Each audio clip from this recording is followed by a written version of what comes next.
Let's talk about how to solve problems, because your income and your ability to make money and grow as an individual hinges on your ability to think through and systematically, routinely solve complex or sometimes even simple problems. So if you imagine with me for a second that you're starting from scratch, the first problem you have to solve is figuring out what business to start. Off the back of that problem, you have to figure out, where do I start? And then you basically work your way up. For example, the marketing agency, the first problem you're faced with is, what niche should I pick? And then, okay, well, how do I find businesses to reach out to?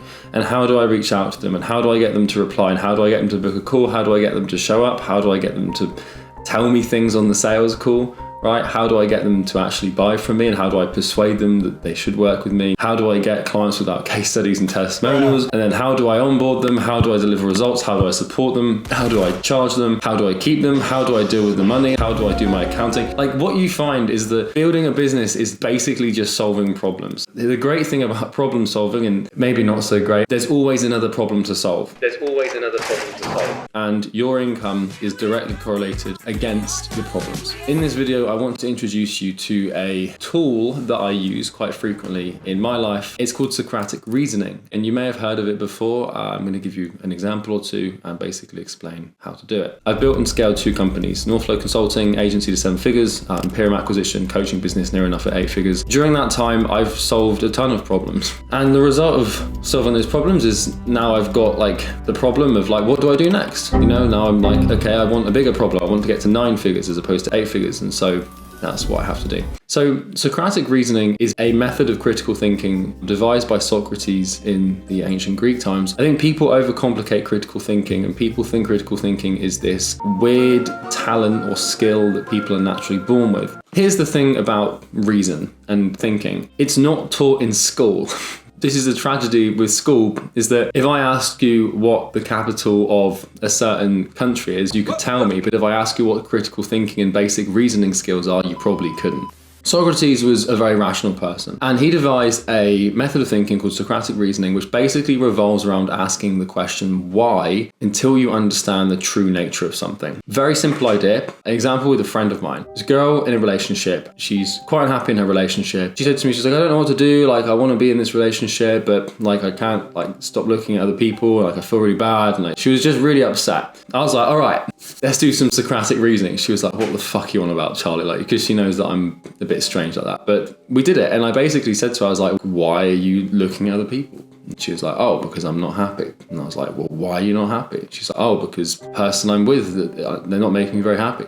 Why? And then she listed out a bunch of things that he was doing and that he wasn't doing that made her unhappy. I was like, well, why do you want those things? And she's like, well, because I value those things and I respect those things. And I was like, well, why does it have to be from him that you get them from? And then she was like, oh, it doesn't. Because if the answer to that question isn't because I love the person, then obviously you understand. Let's use your life as an example right now. Let's say that you're not happy, right? And you're not making the amount of money you want to make, and maybe you're just not exactly where you want to be. So we start with the high level problem, right? The problem that here's the issue with problems is it's it's an iceberg situation, right? Where you've got the top level problem up here that you can see. That's the thing that you experience, right? But what we need to do with the problem is strip it away, where you just take it and there's something smaller and then smaller and smaller until you realize there's nothing really there at all. And we need to get to the bottom. So I'm not making enough money, right? That's the problem. Okay, well, why aren't you making enough money? So I don't know how to get clients. And then you're like, well, why don't you know how to get clients? So if you ask yourself, why don't I know how to get clients? It means because you don't know how to get people to pay you money. So then you ask yourself, why? Well, why don't I know how to do that? Maybe because I don't understand psychology. So I don't know how people work.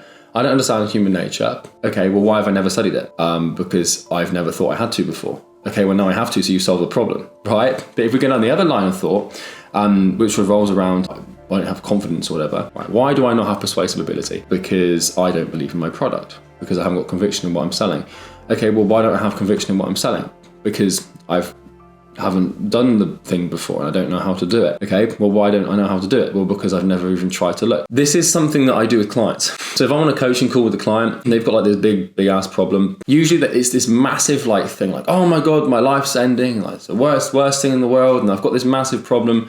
And all you've got to do is ask them why 4 or 5 times, and you find that it's this small thing. I'll give you an example. A client of mine, he was servicing coaches in the Italian market. He basically hit this plateau where he'd be making 30 grand a month for the best part of like 6 months, I think.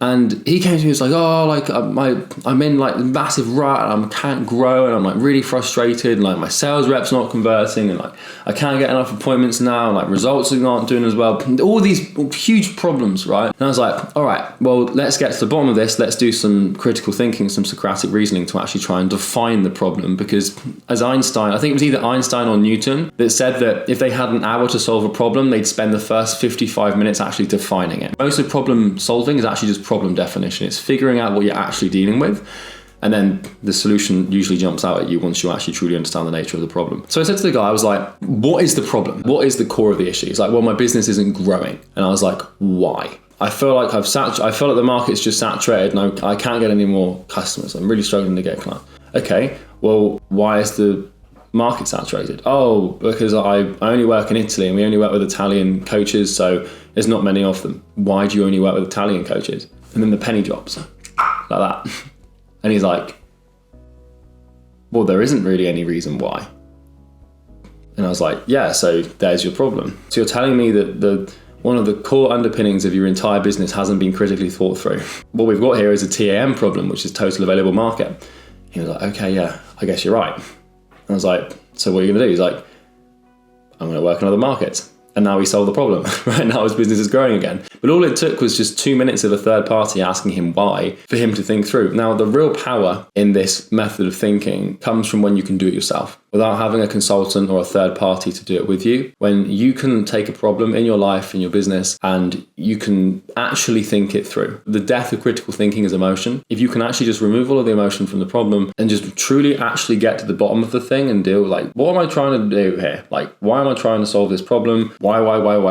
You figure out the first principle. And then from there, it's really not difficult. I can't get clients. Why? I'm not getting any sales calls. Why? I don't want to do cold calls. Why? I don't know. Well, yeah, you do. Why don't you want to do cold calls? I just don't want to be rejected. Why? Well, when I was 14, I asked my crush to the dance and she said no. Why? Because I was a little shit at 14 and I didn't really have anything going for me. Are you still that kid? No. Then get on with it. You know, all these business problems that you face are rooted in some sort of personal bullshit that happened a long time ago. You know, it's this guy who's working in Italian market. It's like, why are you only working in Italian market? He's like, well, because I'm Italian. I don't think people want to buy from me if I'm not Italian. Why? I just feel like they wouldn't. And then as soon as you get to the point at which the words that come out of your mouth are feel or think, I think they wouldn't, I feel they wouldn't, I sense they wouldn't. As soon as it becomes about an emotion as opposed to a critical lodge of reasoning, then you know you've made a mistake. And most people's businesses are built on mistakes. Like there's a lack of cogent thought going into these pillars of the company, for example, the market, who you work with, these belief systems or feelings that have basically taken your business in one direction and ultimately have bottlenecked it from the get-go. So just be careful of that. If you need more clients, there's a link in the description you can click. Thanks for watching. Have a good day.